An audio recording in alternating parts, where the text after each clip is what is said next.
జగన్ ఒక్కసారి కూడా సమీక్ష చేయలేదని అన్నారు. గంజాయితో పాటు బ్లేడ్ బ్యాచ్ ఆగడాలు, వాటి కట్టడికి తీసుకుంటున్న చర్యలపై శాసనసభలో పలువురు సభ్యులు ప్రశ్నలు వేశారు.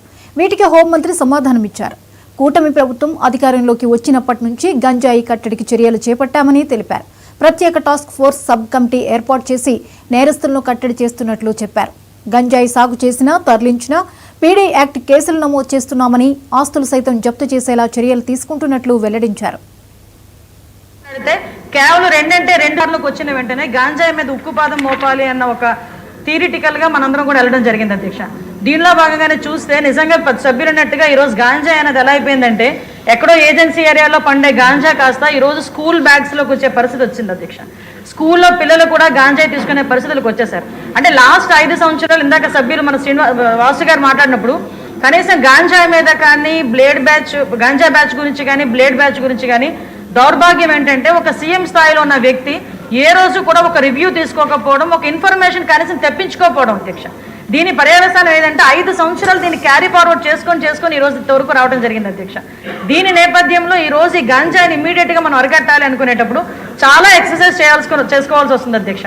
సిస్టమ్ని కూడా మనం మళ్ళా రిపేర్ చేసుకోవాల్సిన పరిస్థితి ఏర్పడింది అధ్యక్ష. ఇంతకు ముందు గాంజాకి సంబంధించి పైనుంచి ఏజెన్సీ నుంచి కిందకు వచ్చే సిచ్యువేషన్లో ఎన్ని చెక్ పోస్టులు ఉన్నాయని నేను వైజాగ్ సిపి గారిని ఒకసారి నేను హోమ్ మినిస్టర్ అయిన వెంటనే మాట్లాడితే కేవలం 2 సీసీ కెమెరాలు ఉన్నాయి, చెక్ పోస్టులు ఉన్నాయి, దాని దగ్గర 2 సీసీ కెమెరాలు ఉన్నాయని చెప్పారు అధ్యక్ష. అంటే చెక్ పోస్టులు కూడా పెట్టుకోలేని పరిస్థితులు అయిపోయింది. ఈ రోజు మళ్ళా తిరిగి గాంజా నిర్మూలనకి పర్టికులర్గా ఎక్కడెక్కడైతే ఏరియాస్ నుంచి అయితే మనకి ట్రాన్స్పోర్ట్ జరుగుతుందో ఆ ట్రాన్స్పోర్ట్ అన్ని ఏరియాలలోని కూడా చెక్ పోస్టులు ఏర్పాటు చేసుకున్నాం. చెక్ పోస్టుల దగ్గర సీసీ కెమెరాస్ ఏర్పాటు చేసుకున్నాం అధ్యక్ష.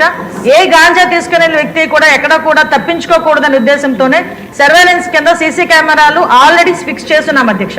దీని నేపథ్యంలోనే మనం అర్థం చేసుకుంటే అధ్యక్ష, ఈ 5 నెలల కాలంలో మనం వచ్చిన ఎన్డీఏ గవర్నమెంట్ వచ్చిన 5 నెలల కాలంలోనే సుమారుగా 25,000 కేజీల గాంజాని ఈరోజు పట్టుకొని గవర్నమెంట్ స్వాధీనం చేసుకునే పరిస్థితి, పోలీస్ డిపార్ట్మెంట్ వాళ్ళు పట్టుకొని స్వాధీనం చేసుకునే పరిస్థితి కనిపించింది అధ్యక్ష.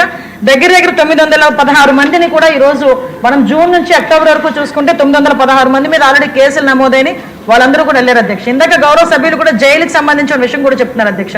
ఇంతకు ముందు ఏం జరిగిందన్న దాని గురించి ఈ రోజు నేను చెప్పక్కర్లేదు, మీరు చెప్పక్కర్లేదు, ప్రపంచం అంతా కూడా తెలుసు. వచ్చిన వెంటనే గాంజాయి మీద ఉక్కుపాదం మోపాలి